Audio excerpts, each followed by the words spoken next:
अब इस वक्त एक और बड़ा खुलासा सामने आ रहा है इस हत्याकांड से जुड़ा हुआ।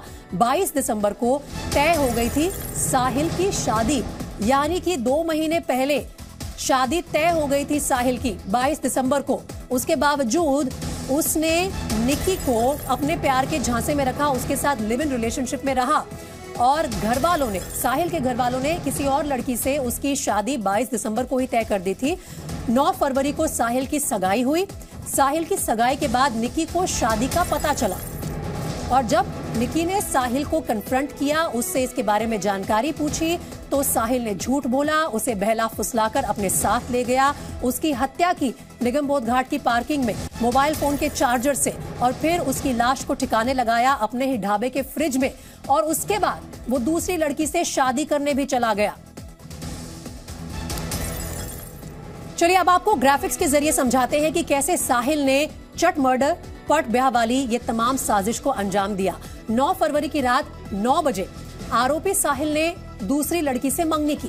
मंगनी के 12 घंटे बाद 10 फरवरी की सुबह करीब 9 बजे आरोपी साहिल ने अपनी गर्लफ्रेंड, अपनी लिव इन पार्टनर निकी का मर्डर किया। और यही नहीं, इसी दिन 12 घंटे बाद ही साहिल ने उस लड़की से शादी कर ली जिसके साथ उसने मंगनी की थी, जिसके साथ उसका रिश्ता उसके परिवार वालों ने 22 दिसंबर को ही तय कर दिया था।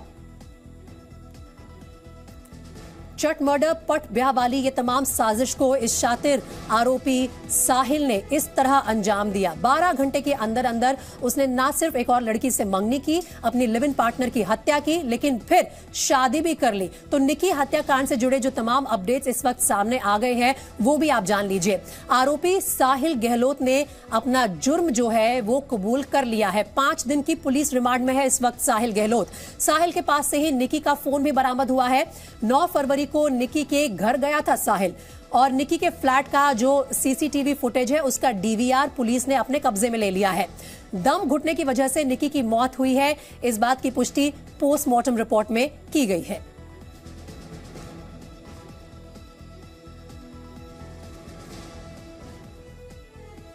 चलिए अब सीधा रुख करते हैं जी मीडिया संवाददाता राजू राज का, जो इस वक्त हमारे साथ इस मामले की और जानकारी लेकर लाइव जुड़ रहे हैं।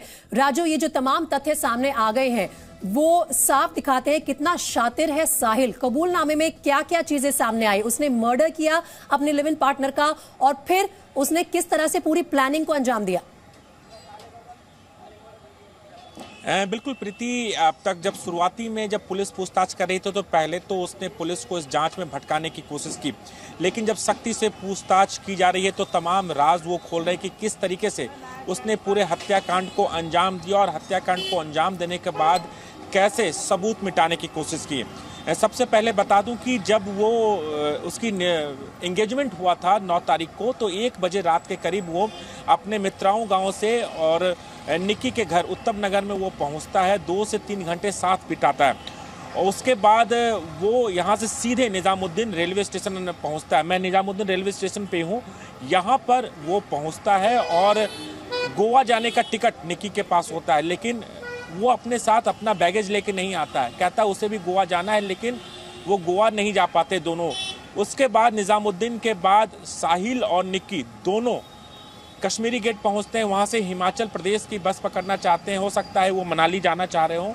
वहां के बाद वहां से भी अगर वो हिमाचल नहीं जा पाते, उसके बाद वो लगभग सुबह हो जाता है उस वक्त, मतलब अपने घर से लेकर निजामुद्दीन के बाद ISBT कश्मीरी गेट, उसके बाद वो पहुंचता है निगमबोध घाट। सुबह जो सीसीटीवी फुटेज सामने है उसके मुताबिक सुबह 8 से 9 बजे के बीच वहां पर वो होता है, पार्किंग में जाता है, दोनों के बीच बहस होती है और मोबाइल के जो डेटा केबल है उसके जरिए उसने गला घोंटकर हत्या करता है। हत्या के करने के बाद निकी को आगे फ्रंट सीट पर बैठाता है, सीट बेल्ट लगाता है और वहां से सीधे मित्राओं गांव पहुंचता है। मित्राओं गांव दोपहर 12 बजे के करीब, 10 तारीख के 12 बजे के करीब दोपहर पहुंचता है। शव को फ्रिज में रखता है, वहां छिपाता है और उसके बाद वहां से अपने घर पहुंचता है। 1 किलोमीटर का डिस्टेंस है उसके ढाबे और घर के बीच। अपने घर पहुंचता है। 10 तारीख का दिन तो शादी की सारी रस्में अदा करता है, शाम को घूड़चरी करता है, शादी करता है और 4 दिनों तक शव उसी फ्रिज में बंद रहता है। अब पुलिस ये पता लगाने में जुटी है कि क्या उस शव को ठिकाने लगाने के लिए क्या किसी ने प्लानिंग रची, साजिश रची। हाँ। लेकिन इस बीच जब वो निक्की की हत्या कर देता है तो निक्की का मोबाइल फोन अपने पास रख देता है। तमाम जो चैट होते हैं उस चैट को डिलीट करता है, खुद जो चैट करता है वो डिलीट करता है, फोटोग्राफ डिलीट करते हैं, अगर वो पकड़ा भी जाए ताकि वो पुलिस से बच सके।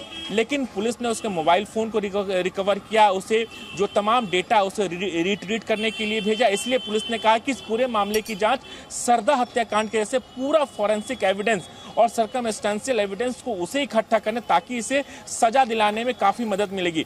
अभी राजू, इस वक्त राजौरी गार्डन जो इस शातिर हत्यारे की इस प्लानिंग को सुन रहे हैं वो ये भी जानना चाहते हैं कि जब इसने शव ठिकाने लगाने के लिए अपने ही ढाबे के फ्रिज में रख दिया, वहां ये शव 4 दिन तक रहा, इसकी पोल आखिर खुली कैसे? क्या परिवार में से किसी को शक हुआ? क्या निक्की की तरफ से किसी रिलेटिव ने, रिश्तेदार ने पहल की कि पता लगाया जाए आखिर निक्की कहां है?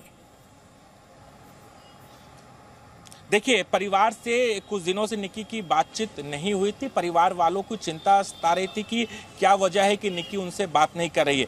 लेकिन दिल्ली पुलिस के क्राइम ब्रांच में काम करने वाले एक एसआई हैं, उनके पास कहीं से एक सूचना मिलती है कि एक निक्की यादव नाम की लड़की है जो गायब है और जो आरोपी है साहिल, उसकी हत्या कर कहीं गांव में ही छुपा रखा है। ये जानकारी मिलती है और इसकी पुष्टि करने के लिए वो अपने सीनियर अधिकारियों को पूरी जानकारी देता है। उसके बाद जो डीसीपी हैं क्राइम ब्रांच के सतीश कुमार, वो डायरेक्ट सीधे मित्राओं गांव पहुंचते हैं और उसी ढाबे पे पहुंचते हैं। जब फ्रिज खोल के देखता है ढाबे को तो उनको उसमें निक्की की लाश मिलती है।